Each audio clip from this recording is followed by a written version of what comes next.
buenas tardes a la teleaudiencia de la Mesa Redonda. Venezuela es la gran causa en estos momentos de América Latina, sobre todo de los movimientos sociales, de los partidos de izquierda y de los gobiernos progresistas en nuestra región. A ese país estaremos dedicando nuestra Mesa Redonda en esta tarde noche de lunes y estaremos dando respuesta a varias preguntas que ha hecho Venezuela con respecto a las sanciones impuestas por Estados Unidos. ¿Serán las únicas sanciones que se pueden esperar?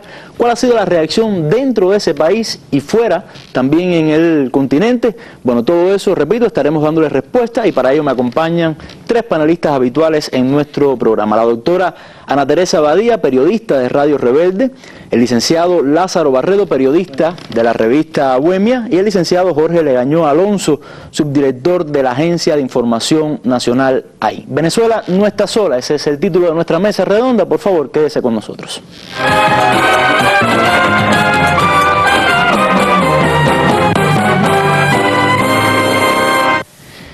Y vamos a comenzar con nuestra noticia del día, la sección con la que habitualmente abrimos nuestro programa. Cuba y Estados Unidos han realizado hoy la tercera ronda de conversaciones sobre el restablecimiento de relaciones bilaterales, de relaciones diplomáticas bilaterales.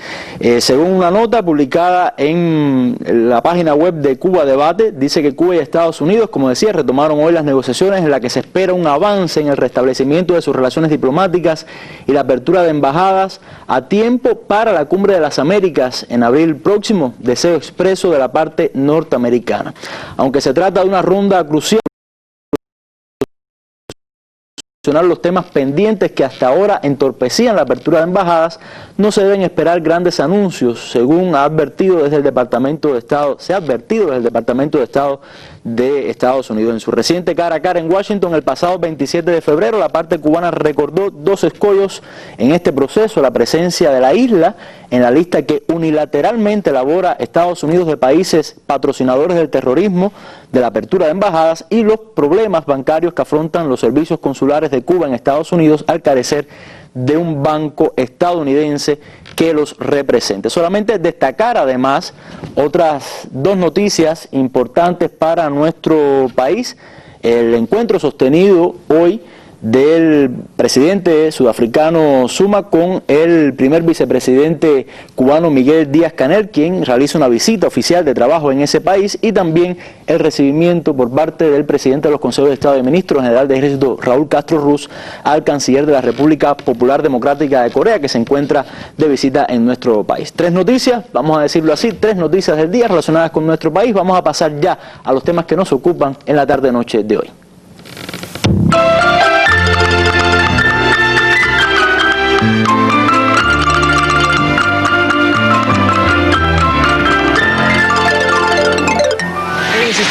Tras ser aprobada la ley habilitante antiimperialista este domingo, el pueblo venezolano y diputados socialistas marcharon hacia el Palacio de Miraflores, en donde el presidente de la Asamblea Nacional, Diosdado Cabello, hizo entrega del documento al mandatario venezolano Nicolás Maduro. Querido presidente, usted pidió una ley habilitante a la Asamblea y los diputados y diputadas revolucionarias, nuevamente cumpliendo el juramento que hicimos con nuestro querido comandante Chávez, le estamos siendo leales a la revolución y hoy ha sido aprobada por la mayoría de los diputados revolucionarios y diputadas revolucionarias esta ley habilitante. Y quiero, querido presidente, entregársela a usted, que es entregársela a nuestro pueblo en nombre de los diputados y diputadas de la Asamblea Nacional. En el acto, Maduro denunció la actitud de la oposición venezolana, calificando como silencio cómplice su comportamiento. Lamento mucho que todos los jefes políticos de la oposición estén apoyando a Obama en su agresión a Venezuela, porque quien calla, otorga. Ha habido una oposición que ha esgrimido una postura cómplice con esta decisión que agrede a toda Venezuela. Más adelante, el gobernante se refirió a la solidaridad mostrada por el pueblo y gobierno cubanos, manifestada en las palabras del canciller Bruno Rodríguez. Y unas declaraciones maravillosas, diciendo: los Estados Unidos de Norteamérica cree que puede reconquistar a Cuba con la zanahoria y puede acabar a Venezuela con el garrote. Es la vieja política de la zanahoria y el garrote. Y ni podrán con Cuba con 1 millón de zanahorias, ni podrán con Venezuela con 1 millón de garrotes. Al culminar la movilización, el jefe de gobierno venezolano visitó el cuartel de la montaña, acompañado por su equipo de gobierno y las hijas del fallecido líder de la Revolución Bolivariana, Hugo Rafael Chávez, como muestra de fidelidad a las ideas del comandante eterno. Rafael Pérez Oquendo, especial para la Mesa Redonda. Eso fue lo que pasó en la tarde de este domingo, después de que la Asamblea Nacional de Venezuela aprobara la ley habilitante solicitada el pasado martes por el presidente Nicolás Maduro. Y creo que es un primer paso para comenzar, Jorge, esta ley habilitante. ¿Por qué esta ley habilitante? ¿En qué consiste? ¿Cuáles son sus artículos?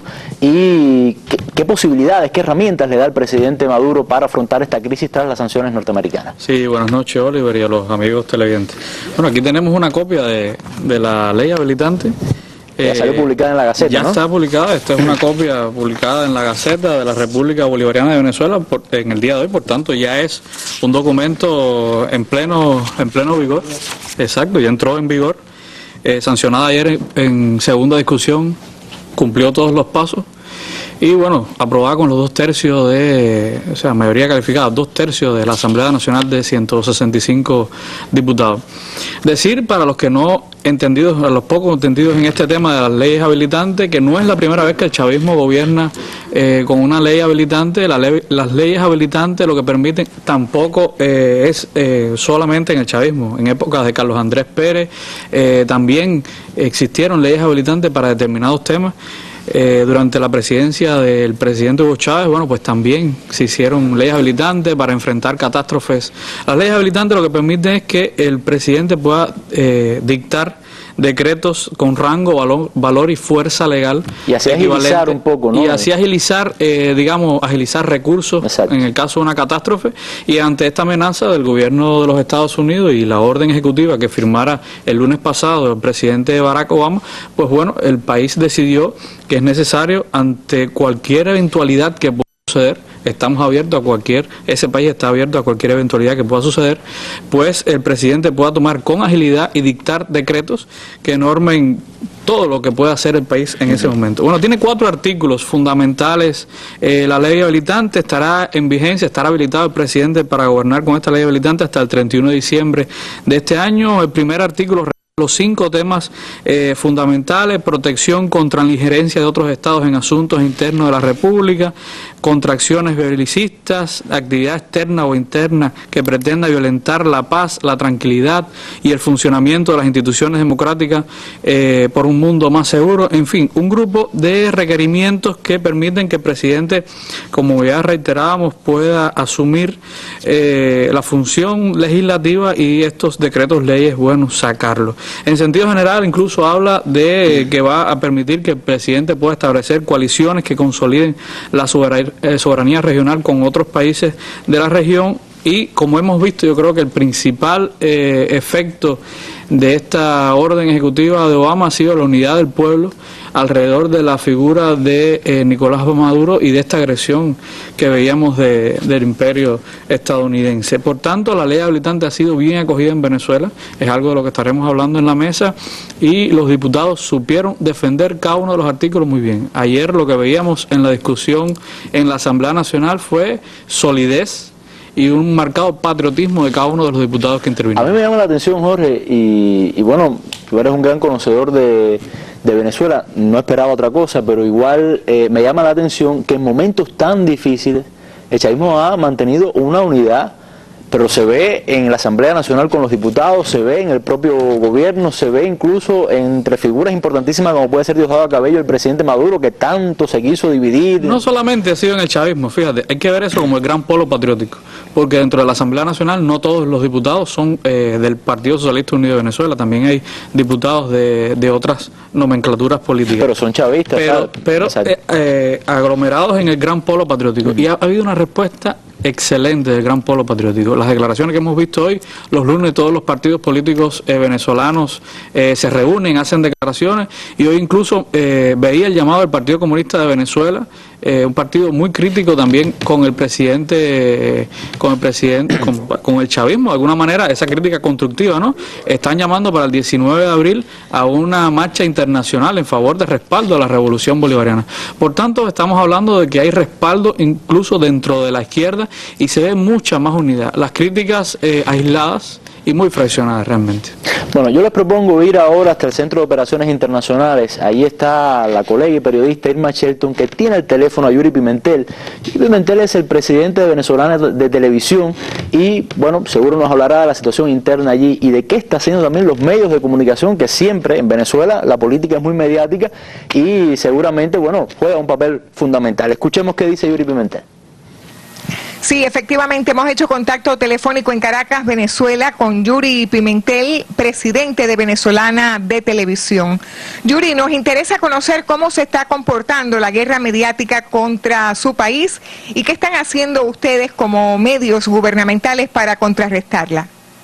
Bueno, la guerra mediática, digamos que lamentablemente ya estamos acostumbrados de hace... Es el día a día de Venezuela. Sí, desde hace muchos años, lamentablemente estamos, desde el triunfo del comandante Chávez no ha habido, creo, un solo día que no haya arreciado la guerra mediática, evidentemente con momentos más altos, más álgidos y a veces menos intensos. Ahora estamos en una situación como por todos conocida, con luego el decreto de Obama y todo lo que venía ocurriendo antes, donde hay una ofensiva muy fuerte, además localizada en algunos centros, desde Miami. El propio presidente Maduro lo ha indicado varias veces, Teje, Miami, Madrid, con algunos otros países de donde se desata una guerra intensa, distorsionando con mucha fuerza la realidad de lo que ocurre en Venezuela. Nosotros, bueno, aquí a lo interno acostumbrados a esa batalla, siempre estamos en la pelea todos los días durante todos estos años. Ahora, por suerte también gracias a la revolución bolivariana y ese trabajo de tantos años, un trabajo pedagógico del comandante Chávez, hoy en día hay mucho más conciencia y mucho más herramientas de parte de la población venezolana para enfrentar la guerra mediática y profundizar y evaluar mucho más a fondo las cosas. Internacionalmente el panorama es un poco más complejo, pero por suerte también existe herramientas como Telesur, por ejemplo, que han servido para tratar de llevarle la verdad, no solo de Venezuela, de nuestros pueblos en general a otras regiones. Ahí el conglomerado mediático internacional, en manos de unas pocas transnacionales, es muy fuerte, es muy poderoso. Es una pelea bastante desigual, sin embargo, esfuerzos como Telesur y amigos que tenemos y solidarios con el proceso venezolano en todas partes que nos ayudan a tratar de revertir esa tendencia, o al menos abrir ventanas de verdad sobre lo que aquí ocurre, ¿no? Una batalla efectivamente muy intensa. En Cuba, además, ustedes saben bien lo que es vivir incluso durante muchos más años con unas circunstancias similares, ¿no? Yuri, muchísimas gracias por su colaboración para nuestra mesa redonda que hoy está hablando sobre la actualidad en Venezuela. Gracias. Yuri Pimentel y también Irma Shelton por esta llamada. Y hay una pregunta en el aire, Lázaro. Toda esta reacción en Venezuela ha sido a raíz de las sanciones de Estados Unidos contra Venezuela, sobre todo, bueno, esencialmente sobre 7 funcionarios venezolanos. Y muchos se preguntan si es el comienzo de una, vamos a decir, de una cascada de sanciones contra Venezuela. Ya hay ahí una información bastante preocupante con respecto a PDVSA, que es el corazón de la economía venezolana. ¿De qué se trata y cómo ve usted, qué perspectiva tiene con respecto a esto que está sucediendo en ese caso? Mira, yo quisiera fijar un número, porque creo que ese número es importante para comprender lo que voy a explicar después.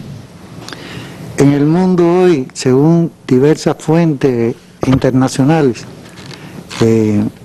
casi se maniobra con 2 millones de millones, 500.000 millones de dólares fuera de los fiscos. Y eso transita por los bancos de los grandes países, Estados Unidos, los grandes bancos de los países desarrollados. 2 millones de millones más 500.000 millones, o sea, 2,5 millones de millones. Entonces, yo creo que se ha puesto en marcha, no ahora, sino esto ya es un proceso que viene, sobre todo, bueno, viene del golpe petrolero, porque siempre han tratado de atacar a Venezuela por el petróleo. Pero desde el año pasado se viene poniendo en marcha una serie de medidas para tratar de forzar a Venezuela en la dirección de crear el caos interno. No voy a hablar de eso, sino de lo que tú me estás preguntando, pero quería dejar esto en claro, porque la orden ejecutiva de la Casa Blanca establece claramente que se pueden adoptar medidas no solo contra estas 7 personas, sino también contra instituciones que tienen que ver con el Estado venezolano. Bueno, dicen que hay una lista de alrededor de 30 medidas que el presidente puede aplicar contra un país cuando declara emergencia nacional, por, bueno, en el mismo caso de Venezuela, ¿no? Mira, es que esta película nosotros los cubanos ya la hemos visto, y todo esto es una secuencia de que vienen de impulso. Lo de PDVSA es grave. Lo de PDVSA es la expresión de que está en marcha realmente una agresión contra Venezuela a gran escala. ¿Por qué? Fíjate, han cogido como pretexto un banco de Andorra, donde Venezuela, lo que según un informe que dice que allí se estaba lavando dinero por mafias rusas y por una red criminal china, y además PDVSA ha incluido todo eso en una gran situación mediática, una oficina de control del Departamento de Estado, de control financiero, del Departamento de Estado norteamericano, ha incluido entonces a PDVSA, reconoce que PDVSA en ese banco tramitó solo 50 millones en el trasiego de su... Que eso para una empresa como PDVSA es nada, es nada. 50 millones en su trasiego de cuenta financiera en Estados Unidos, y que en total manejó 2.000 millones, que es nada también comparado, te estoy diciendo, 2 millones de millones más 500.000 millones, que es lo que se maneja en todas las relaciones estas de determinadas índoles en el mundo hoy. Y entonces han cogido eso como un gran pretexto para empezar a acusar a otras personalidades del gobierno de lavado de dinero, narcotráfico, vinculación con el terrorismo. Están ahora empezando a fabricar determinadas componendas de Venezuela con Hezbollah, con Irán, con la FARC de Colombia, con determinadas, con los etarras, con determinados grupos, tratando de buscar el pretexto, que no hay ningún indicio de eso, pero han armado una gran alaraca internacional con este tema, y entonces han empezado a proliferar determinadas ideas en torno a la gravedad de este asunto. El jueves, por ejemplo, como expresión ya de la campaña que está en marcha, compareció, y lo tengo aquí en su textualidad, compareció en una audiencia ante el Senado el general John Kelly, no John Kerry, John Kelly, que es el jefe del Comando Sur de los Estados Unidos, que es el que tiene que ver con toda la gestión militar con América Latina. Y ahí él declaró que Venezuela está cerca del colapso y de implosionar, que es el objetivo que están buscando, es crear una situación de guerra no convencional, de baja intensidad, de caos hacia el interior, que traiga consigo una situación de caos debido a su triste situación económica. El general calificó como atrofia económica lo que estaba sucediendo en Venezuela, provocada por la inflación y la escasez de algunos productos. Y fíjate, en sus declaraciones dijo que si Venezuela se ve obligada, fíjate cómo lo está marcando, que si Venezuela se ve obligada a recortar su aportación a Petrocaribe, podría desencadenar un desplome a nivel regional, lo que incrementaría el riesgo de mayor migración. Migración, los cubanos sabemos perfectamente que eso es tema de seguridad nacional para Estados Unidos. Todo esto se está en un gran acomodo de carga en los balones de ensayo, que es como le gusta a la política norteamericana, preparando el colchón en un tema que todo el mundo se ha puesto de acuerdo, porque a diferencia de otros temas, en el caso de Venezuela hay consenso en la clase política total de todos tipos en Estados Unidos de que hay que irle arriba a Venezuela. Ahí, ese mismo día, hubo una declaración también del secretario de Estado John Kerry para apuntar que refuerza la idea del tema de Petrocaribe. Dice que si Petrocaribe llegara a caer debido a los acontecimientos en Venezuela, podríamos acabar con una grave crisis humanitaria en nuestra región. Eso que decía Barré es muy importante porque están trabajando para crear un estado de necesidad. Un estado de necesidad que los lleve a tomar una decisión. Eso está dentro de la política, fíjate, de la llamada intervención humanitaria sobre el derecho de proteger, que es algo que Estados Unidos y los países de Europa han ido elaborando como teoría, como doctrina. Y fíjate si es que pueden llegar, Obama puede, dentro de las medidas, a partir del informe del Departamento del Tesoro, poner a PDVSA fuera del sistema financiero internacional. Sí, y sabemos que golpear a PDVSA es un golpe tremendo, para no decir mortal, a la economía venezolana, que depende más del 90%. Por ejemplo, PDVSA en el mes de febrero envió hacia Estados Unidos diariamente 800.000 barriles de petróleo. Y entonces, dejarlo fuera del sistema financiero internacional, es que el 51% hoy del presupuesto de Venezuela se forma a partir de PDVSA. Sería una crisis terrible y sería entonces crear el caos económico hacia el interior, porque no habría dinero, al margen de la caída de los precios, que ya de por sí ha disminuido un por ciento elevado de las posibilidades de la canasta financiera venezolana. Esto sería un golpe durísimo para crear ese caos hacia el interior. Bueno, muchas gracias, Lázaro, por este análisis. El año de la consolidación de las grandes misiones, apoyar la ratificación del liderazgo y la presidencia del comandante Hugo Chávez, sino el camino que él ha trazado. En el 2006 el presidente Chávez planteó el socialismo como rumbo y 7 líneas estratégicas. Ahora ha planteado ya un programa para concretar la construcción de ese socialismo.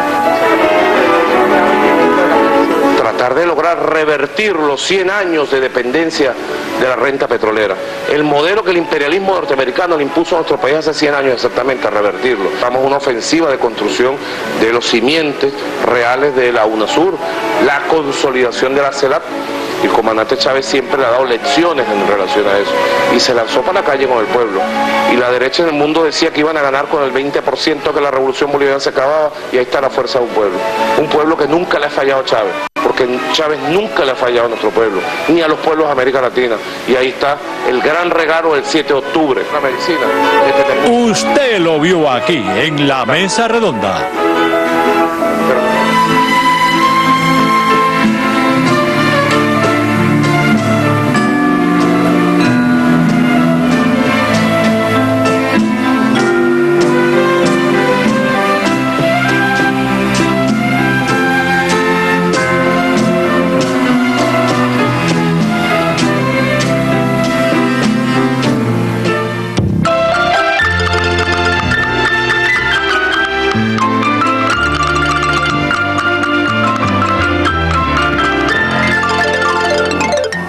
Bueno, y Lázaro nos hablaba de cómo se está preparando el terreno para posibles sanciones contra PDVSA, la gran empresa estatal de petróleos de Venezuela. Y también con las declaraciones, Lázaro, de John Kelly, el general John Kelly, cómo también se puede perfilar una situación para alguna acción militar contra Venezuela. De todas maneras, el presidente Nicolás Maduro y el gobierno chavista, el pueblo chavista, se está preparando también para esa opción. Yo les propongo ver el siguiente reportaje y después seguir con nuestro análisis. Más de 100.000 personas entre militares y civiles participaron en toda Venezuela de la primera jornada del ejercicio nacional escudo bolivariano, que se extenderá por 10 días. Fue ordenado por el presidente Nicolás Maduro y busca poner en alerta a las Fuerzas Armadas y al pueblo ante una eventual intervención directa de los Estados Unidos tras la orden ejecutiva que firmó el presidente Barack Obama hace pocos días. El ejercicio incluyó movilización de tropas y vehículos pesados en varios puntos del país y en Caracas comenzó en el patio de las academias militares en el Fuerte Tiuna, el principal asiento de tropas de la capital. Aquí se afirmó una y otra vez que no es descabellado pensar en una agresión armada directa de los Estados Unidos. Nosotros nos parece inadmisible y casi una locura que en pleno siglo XX los Estados Unidos pretendan hacer una agresión armada contra Venezuela. Pero tampoco nos podría sorprender, porque no le sorprendió a Libia, ni a Irak, ni a Afganistán, ni Siria. Es la historia reciente del imperialismo. Los revolucionarios y las revolucionarias de este país estamos dispuestos a preservar la paz. Vamos a garantizar la paz, vamos a derrotar las posiciones, las intenciones guerreristas del imperio, pero del imperialismo, pero nos preparamos para combatir, si es necesario, para defender la patria. Y se habló también de la unión de militares y civiles como garantía de la defensa de Venezuela. Con la confianza y la certeza de que esta unión cívico-militar indestructible ha de disuadir a cualquier confundido, a cualquiera que imagine que esto no es una patria, a cualquiera que imagine que este no es un suelo sagrado. Hoy comienza la movilización a nivel nacional de todo el pueblo en armas, su Fuerza Armada Nacional Bolivariana, unidos para la defensa integral de la patria. Luego, militares e integrantes de consejos comunales de toda el área de Caracas caminaron por las zonas populares del sur de la ciudad, cercanas al cuartel. Esta marcha cívico-militar es apenas una de las muchas actividades que se realizan en toda Venezuela y que se seguirán realizando en los próximos días para rechazar la injerencia de los Estados Unidos. Bueno, vemos lo que está pasando desde el punto de vista militar en Venezuela, también preparándose para lo peor. Yo creo que en política es muy importante poner el parche siempre antes que caiga la gotera. Ahora, Ana, quiero volver a las palabras de Nicolás Maduro ayer en el reportaje que veíamos al principio, en el cual el presidente criticaba la postura de la oposición. Muy interesante este tema y quiero saber tu opinión al respecto. ¿Cómo ha reaccionado esa oposición venezolana a todo este conflicto con Estados Unidos, que ha sido una injerencia abierta, ¿no?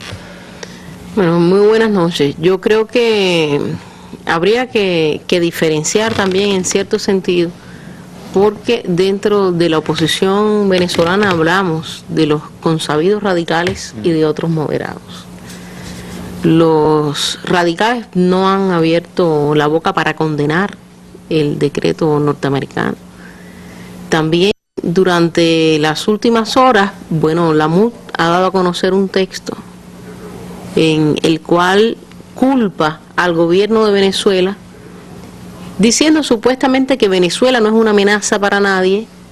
Aparentemente pudiera interpretarse como una crítica al decreto, pero en esencia no lo es, sino que el peligro está y la amenaza está en el irrespeto del gobierno, supuestamente, a los derechos humanos en el país. Y hay dos matrices de opinión que tiene este texto de la MUD, y es precisamente el supuesto irrespeto a los derechos humanos y la supuesta corrupción. ¡Qué casualidad! Qué casualidad, porque Lázaro comentaba, bueno, durante las últimas horas está esta nueva agresión contra PDVSA que no se sabía de manera clara cuando la MUD dio a conocer su texto. O sea, qué aparente casualidad que se esté hablando en la misma matriz de opinión que horas después ya se hacía pública en este caso. Ha ocurrido también algo interesante con relación a la aprobación de la ley habilitante, y es que 3 opositores han votado a favor de la ley habilitante para el presidente Nicolás Maduro. Estamos hablando de Ricardo Sánchez, Carlos Vargas y Andrés Álvarez. Ricardo Sánchez fue sustituto de María Corina Machado en las parlamentarias del 2010. Reaccionaria célebre, tristemente célebre en Venezuela. Exacto. Y muy proimperialista también. Bueno, recordemos la foto con George W. Bush en el año 2004, en la Casa Blanca. Y recibiendo además, ha recibido tradicionalmente financiamiento desde el exterior, con organizaciones pantallas, incluso de la Central de Inteligencia Americana, de la CIA, como la NET y la USAID también. Entonces, todo esto está ocurriendo en un contexto, Oliver, diría yo, interesante, si se tiene en cuenta lo siguiente: cada vez más esa ala radical de la oposición se distancia de el sentimiento más nacionalista y del sentimiento mayoritario en estos momentos en Venezuela. Yo es cuestión de ser patriota. Exacto, hoy, ¿no? Quería compartir nada más algunos datos interesantes que desde las últimas horas están circulando. En primera, hay que destacar que la mayoría de los venezolanos obviamente rechaza las acciones del gobierno de Estados Unidos. Un 92%, según Interlace, se opone obviamente a una invasión armada en su territorio. Una encuestadora Data Analysis está asegurando que el 69% de los venezolanos rechazan las sanciones, un 72% está en desacuerdo con que Estados Unidos tome acciones frente a la situación del país y sin duda yo te diría que toda esta situación ha favorecido incluso a la propia percepción de imagen del presidente Nicolás Maduro por parte de la población, y ha favorecido además a la propia cohesión en las filas del chavismo, de la cual se hablaba aquí también, porque estamos hablando de un tema mayor que puede ser la invasión a un país, la agresión constante, y en momentos como eso está estudiado además en psicología. Los sentimientos de nacionalismo y de patriotismo tienden a incrementarse. Y yo creo que pone también estas sanciones, esta actitud de Estados Unidos en una situación, vamos a decir, muy delicada a esa ala radical de la oposición, porque por un lado no pueden ponerse, vamos a decir, ofender o ponerse en una posición contraria a sus padrinos, pero también se asumen una posición abiertamente pro-norteamericana en este momento, cuando tendrán un efecto político terrible, ¿no? Así mismo es, porque esencialmente se están distanciando de lo que, al menos en este tema, opina la mayoría de los venezolanos. Estamos hablando de un 92% que obviamente se opone a una intervención norteamericana en su territorio. Ahora, esto es lo que ha pasado en Venezuela con respecto a esta situación tras las sanciones de Estados Unidos, la reacción dentro de Venezuela, pero también ha habido una reacción grande y contundente en la región, en toda América Latina.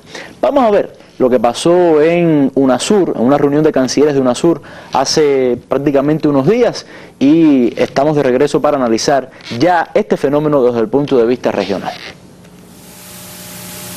Uno a uno fueron llegando los ministros y ministras de Relaciones Exteriores de los países de UNASUR, convocados por su secretario general y como anfitrión el canciller Ricardo Patiño. Estamos muy satisfechos con el hecho primero de que la reunión se haya producido rápidamente. O sea, hace muy pocos días se tomó esa decisión, creo que fue el lunes, ahora estamos sábado. En la misma semana logramos reunir a los cancilleres. En las afueras, políticos y activistas rechazaban la acción estadounidense. Es que la mayor reserva petrolera que existe en el mundo se maneja soberanamente por un gobierno democrático. Apoyo total al gobierno revolucionario bolivariano de Venezuela. Y un grito de combate y rechazo todo lo que es imperialismo.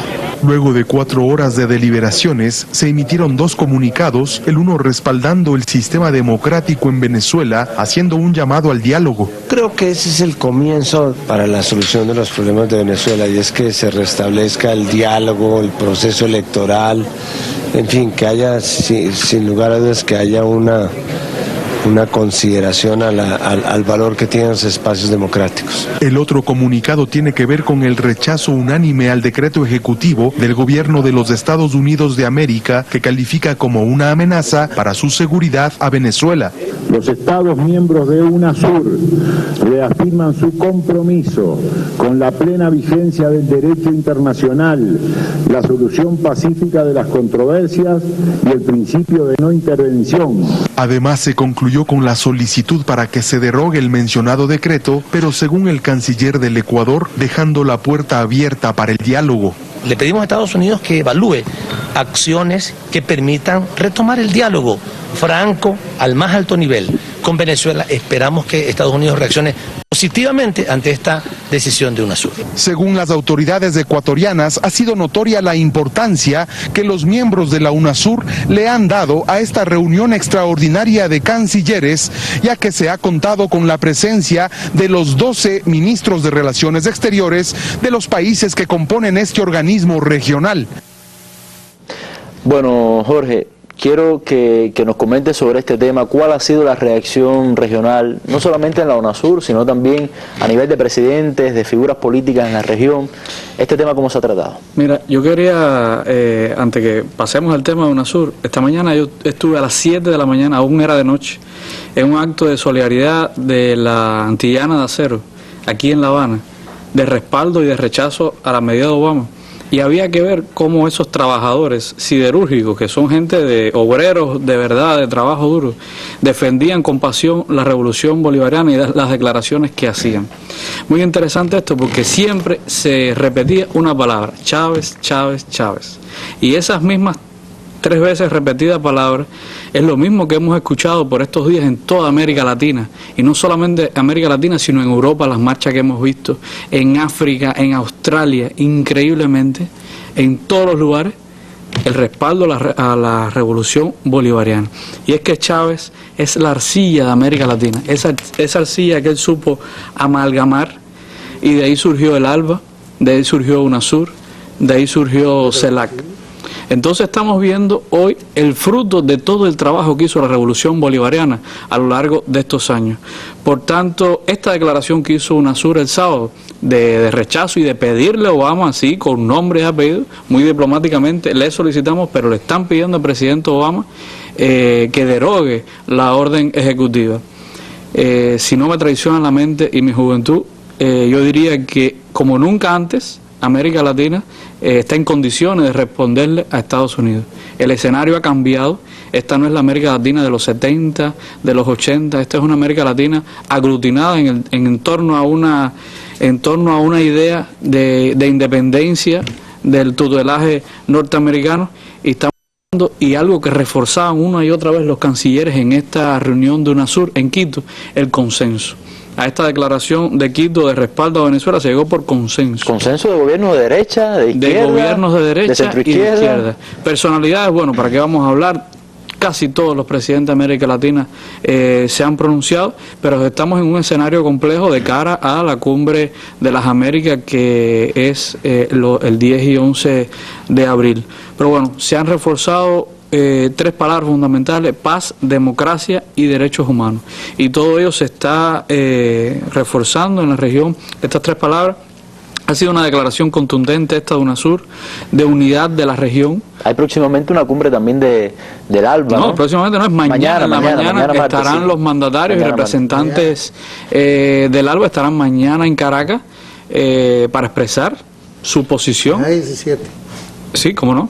Exacto, para expresar su posición. Y bueno, ¿qué podemos decir? El presidente Maduro ha dicho que esta carta que le va a enviar Obama está pidiendo 10 millones de firmas, que la carta va a circular por todo el país para que todos los venezolanos la suscriban.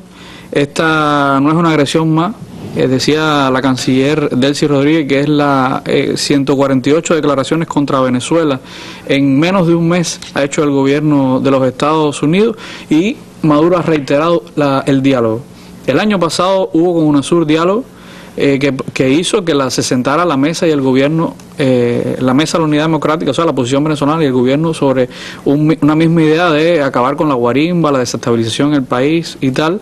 Ahora el presidente Maduro de nuevo ha llamado al diálogo y ha encargado a Maximilian Arbeláez, que es uno de los funcionarios, el más alto funcionario de Venezuela en Washington, a que viaje y que converse con el Departamento de Estado. O sea, no estamos hablando de una posición intransigente, todo lo contrario, estamos hablando... Que es la que se han tenido algunos sectores norteamericanos. Exacto. No solamente sectores norteamericanos, también la oposición más radical, Julio Borges y otro grupo de personeros del cual estamos acostumbrados. Pero en sentido general ha sido muy positiva la respuesta en torno a la orden ejecutiva de Obama. Bueno, muchas gracias, Jorge.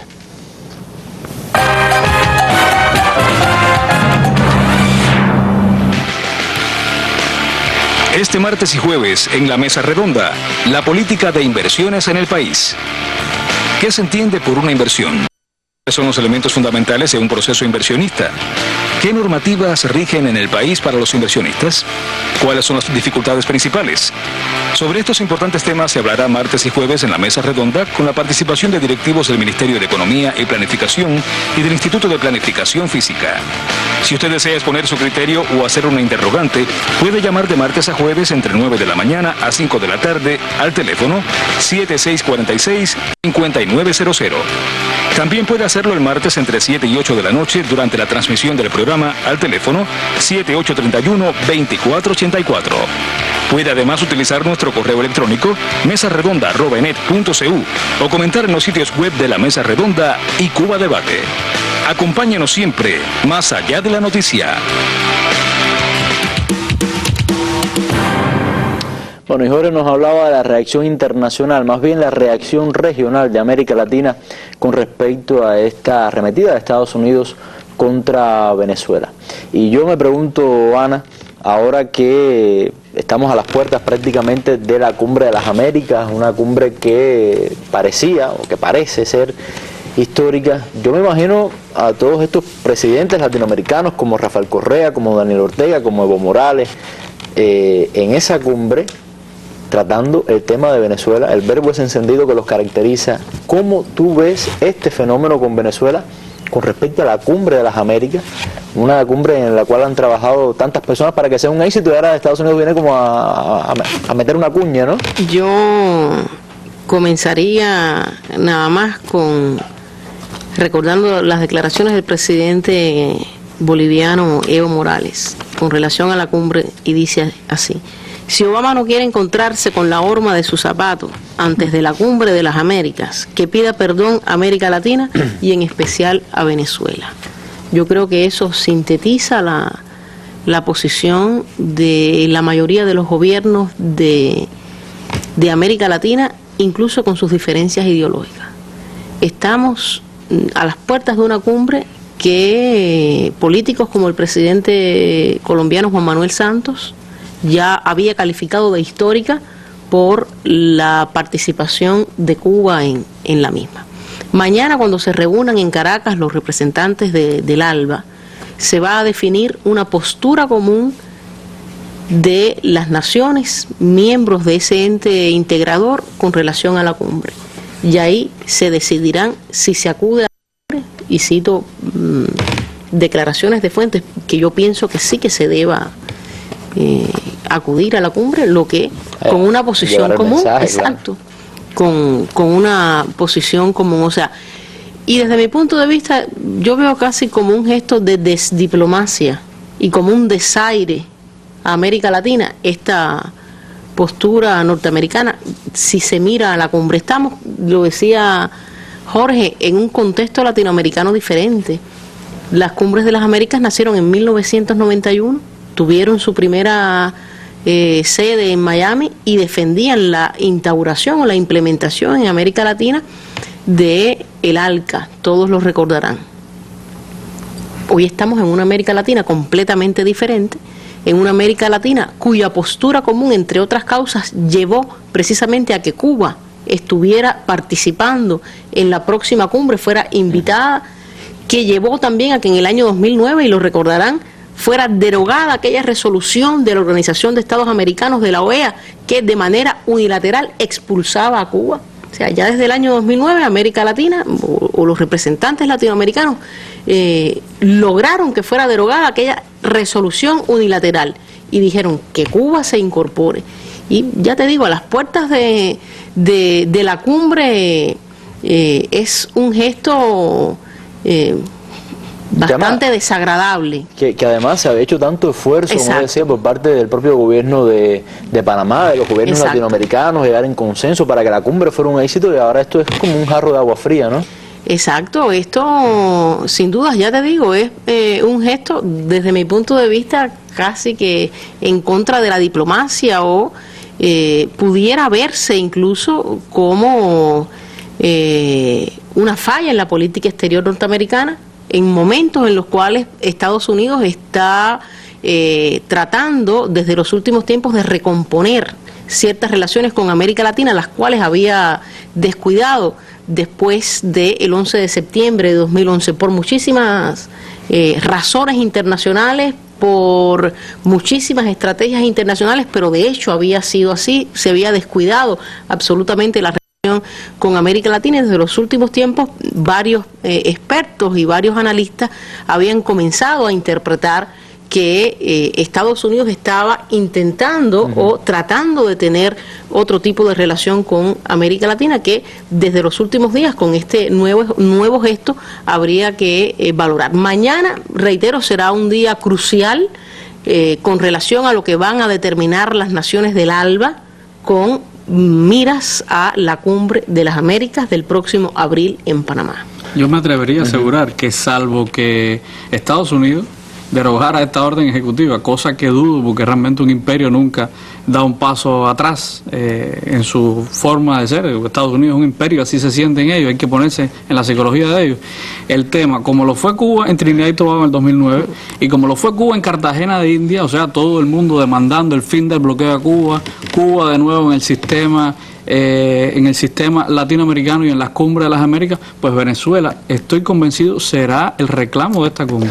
El presidente Barack Obama debe estarse preparando para un muy mal momento en la cumbre de las Américas. ¿Qué piensas, no?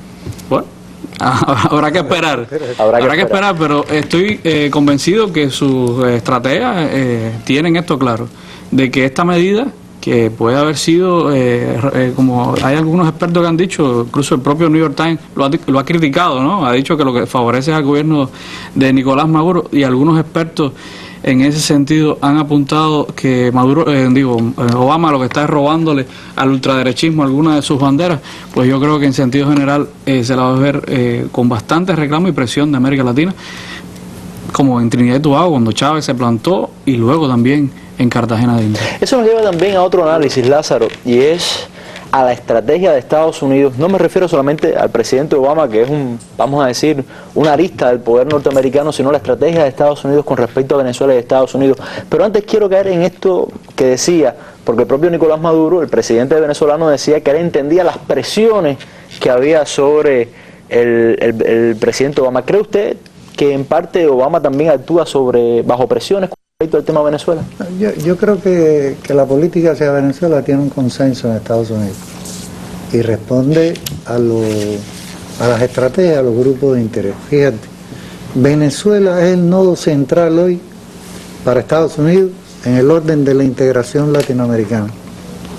En la estrategia de seguridad nacional, yo por eso te decía que me llamaba la atención que el general John Kelly dijera el jueves que el peligro de implosionar, porque la implosión es que es hacia adentro, y que la estrategia de seguridad nacional de Estados Unidos, que se aprueba ahora en el mes de febrero, haya planteado claramente en el tema de Venezuela que en caso de que se ponga en riesgo la democracia en Venezuela, Estados Unidos está obligado a intervenir.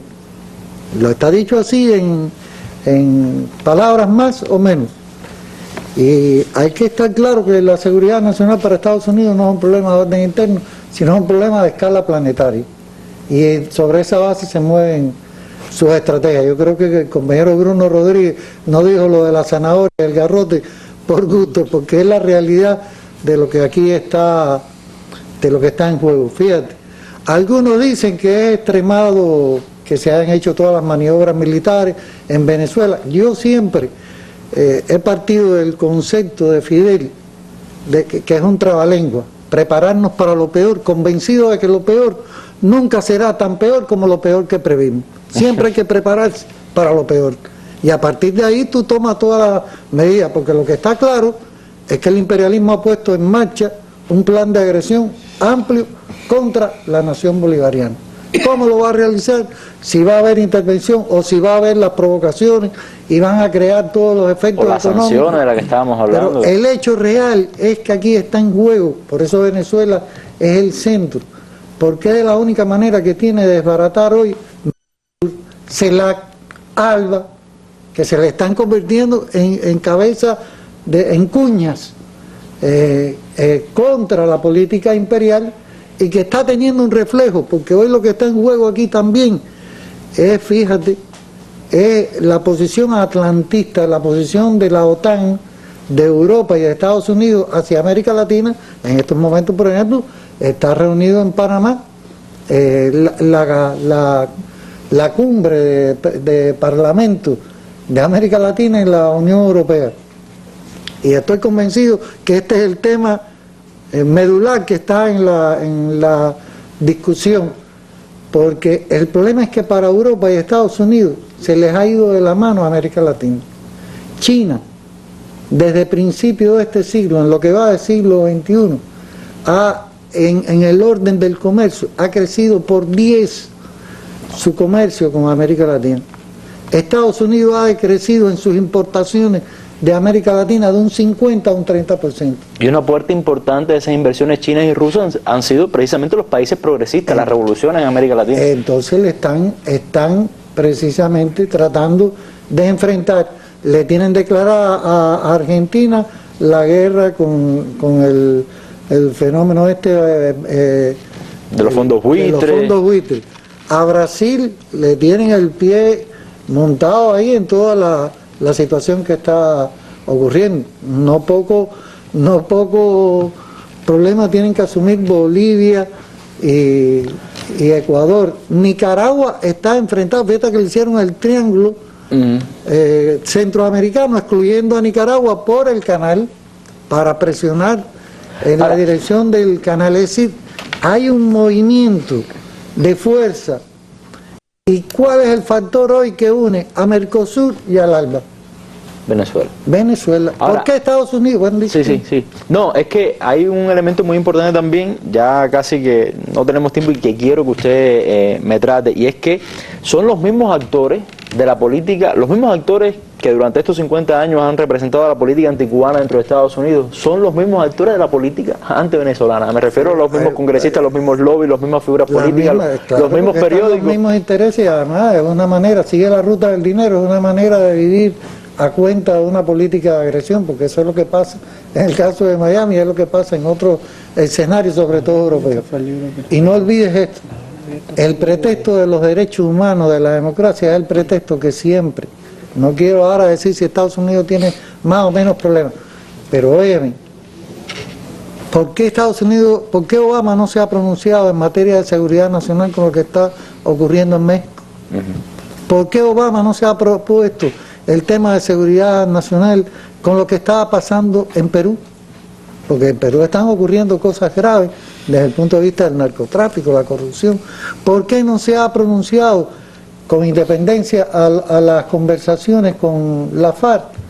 Que saquemos eso, a otros muchos problemas de seguridad nacional que tiene hoy Colombia en otros temas de violencia, que no son solo lo de la guerrilla. ¿Y por qué Obama, el gobierno, la Casa Blanca y el gobierno de Estados Unidos no se ha pronunciado?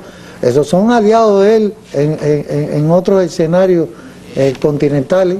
Te estoy diciendo que es un fenómeno realmente que está dirigido a un propósito. Hay que sacar a Venezuela del carril a como dé lugar. Para después continuar con América Latina. Siguiendo con la llamada teoría del dominio. Si se cae Venezuela, se van a caer muchos otros. Bueno, muchas gracias tanto a Jorge como a Ana Teresa como a Lázaro por haber compartido en la tarde-noche de hoy este importante tema. Yo siempre he dicho que Venezuela es prácticamente una cuestión nacional, de interés nacional en Cuba por los lazos de amistad que nos une con ese país. Y un ejemplo de esa estrecha amistad, de esa incondicional amistad, fue lo que sucedió ayer domingo, en la noche de ayer domingo, en la histórica escalinata de la Universidad de La Habana.